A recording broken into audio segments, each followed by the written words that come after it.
तो अपने क्या देखा था कि फ्रीक्वेंसी, वेवलेंथ और स्पीड तीनों ही चेंज नहीं होती है, ठीक है। याद रखना रिफ्लेक्शन के अंदर फ्रीक्वेंसी, वेवलेंथ और स्पीड नहीं चेंज होती है, बट क्या चेंज होती है, इंटेंसिटी चेंज हो जाती है। ध्यान रखना, इंटेंसिटी हमेशा चेंज हो जाती है। आगे मिरर के बारे में है ना, अपन यहाँ चीजें तक समझ ली थी कि रिफ्लेक्शन क्या होता है। अब रिफ्लेक्शन किस चीज से होता है, जैसे मिरर है मैंने फर्स्ट बोला मिरर। मिरर के अंदर दो टाइप्स के मिरर होते हैं, प्लेन मिरर और स्पेरिकल मिरर, ठीक है। पहला प्लेन मिरर, दूसरा स्पेरिकल मिरर है। प्लेन मिरर के अंदर क्या होता है और स्पेरिकल मिरर के अंदर क्या होता है, पहले बेसिक चीज समझा देता हूँ आपको। प्लेन मिरर जो आप घर पे आपने जो कार सामने देखते हो, स्पेरिकल सॉरी प्लेन मिरर है। और आपने गाड़ी के जो साइड ग्लास देखा, साइड जो देखा होगा, वो कैसा है, स्पेरिकल मिरर है, ओके। देन आपने और जो चम्मच देखा है, मैं एग्जांपल बता रहा हूँ, मैं इस तरह से ऐसे वैसे होता है तो देखना। तो आपने गाड़ी का कांच साइड वाला ग्लास देखा होगा, वो स्पेरिकल मिरर है, ठीक है। प्लेन मिरर आपने जो घर में सीधा जो कांच देखा होगा जिसमें आपने बाल संवारते हो, तो वो मिरर जो वो कौन सा है, प्लेन मिरर है, ओके। नाउ प्लेन मिरर के अंदर क्या होता है देखते हैं। प्लेन मिरर में पहली बात करता हूँ, जैसे मैं ये छोटा सा मैंने डायग्राम बना रखा है, मैंने ये प्लेन मिरर रखा है, वो पॉलिश किया हुआ। तो प्लेन मिरर पॉलिश है। इधर मैंने कोई ऑब्जेक्ट रख रखा है, ऑब्जेक्ट कुछ भी हो सकता है, तो ऑब्जेक्ट और ये इमेज, ओके।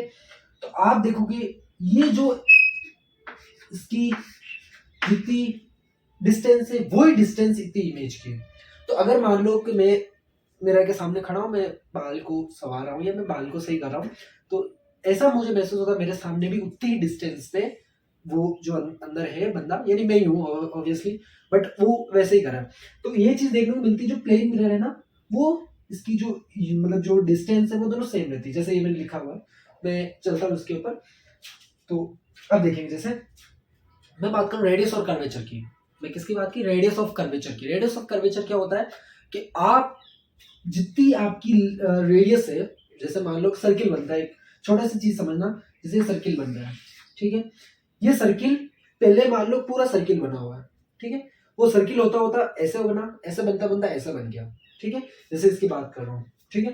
पहले मान लो, मुझे एज एग्जाम्पल ये समझ लो, पहले ऐसा है, ठीक है। जैसे मैं स्पेरिकल मिरर में चीजें समझाना होता है, बट थोड़ा सा आपको यहाँ चीजों को समझना पड़ेगा। जैसे मैं मान लेता हूँ कि ये जो चीज है ना, ये मेरा जो बन रहा है, ये एक मिरर है, या फिर ये मेरा एक सर्किल बन रहा है ना, ये सर्किल ऐसे जा रहा है, ये सर्किल ऐसे, जैसे मैं समझाऊं, यहाँ पे ये है और ये, ठीक है। अब यहाँ जैसे जैसे मैं अगर मान लो इसके सेंटर की बात करूंगा, तो ये होगा मेरा सेंटर। सेंटर से इसकी जो डिस्टेंस होती है वो होती सेंटर ऑफ कर्वेचर, ओके। यहाँ पे होता है पोल। मैं इसमें सब कुछ चीजें स्पेरिकल मिरर बताऊंगा, बट आपको इसको समझने के लिए आपको थोड़ा सा इसका लॉजिक लगाना पड़ेगा, ताकि आपको जल्दी समझ में आ जाएगा और आपको याद हो जाएगा, ओके। देन अब यहाँ से ये जो डिस्टेंस है वो है क्या, उसको क्या बोला जाएगा, रेडियस ऑफ कर्वेचर, मतलब जो इसकी रेडियस है वो हो गया, ओके। नाउ ऐसे ही अगर मान लो ये ऐसे है, तो यहाँ पे इसका सेंटर ऑफ कर्वेचर है। अगर मैं बात करूं धीरे धीरे इसको ऐसे करता जाऊंगा, तो सेंटर ऑफ कर्वेचर इसका दूर जाता जाएगा। जैसे ऐसे करूंगा सेंटर कर्वेचर दूर जाएगा। मान लो मैंने थोड़ा सा ऐसा किया, तो सेंटर कर्वेचर यहाँ चला गया।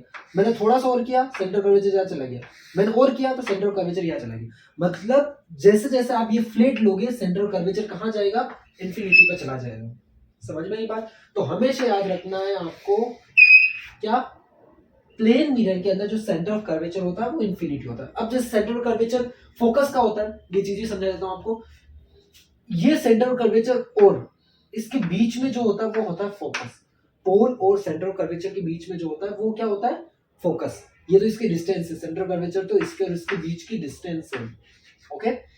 अब देखना, फोकस और पोल के बीच की जो डिस्टेंस, फोकल लेंथ बोला जाता है उसको, बट अपन अभी फोकस की बात करते हैं।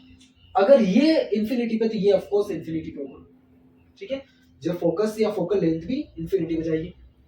दूसरी चीज कि इसके और इसके बीच की डिस्टेंस हमेशा इक्वल होगी, यानी जितना ये u होगा उतना ही v होगा। इतनी बात समझ में आए? और इतनी चीज समझने के बाद में ये वाला थोड़ा डायग्राम है मैंने बना रखा है, तो ये देख लेते क्या होता है इसके अंदर। तो जैसे मान लो कोई लड़का है, इसकी इमेज है, वो आ रहा है। जैसे मान लो मैं खड़ा हूँ, मेरे सामने मेरी मिरर रख रखा और मुझे अंदर से दिख रहा है। जितनी स्पीड से मैं मिरर की साइड जाऊंगा मुझे ये महसूस होगा या मुझे ऐसा इमेजिन होगा कि अंदर से भी उतनी स्पीड से आ रहा है। तो मैं ये बताने की कोशिश कर रहा हूँ अगर जितनी स्पीड से ये आएगा उतनी स्पीड से ये भी जाएगा। तो मैं इसको दोनों की स्पीड को सेम मानता हूँ, इसको इसको दोनों को v मान लूँ, वेलोसिटी दोनों की वेलोसिटी सेम है, तो मैं इसको 2v बोला जा सकता है, मैं इसको 2v बोल सकता हूँ। क्यों? क्योंकि दोनों की स्पीड, क्योंकि मिरर के अंदर अपन को ये अज्यूम होता है कि दोनों ही सेम स्पीड से आ रहा है, जितना वो मैं स्पीड से जाऊंगा उतना ही स्पीड से वो भी आएगा। ओके, तो ये वाली बात अपन ने देखी।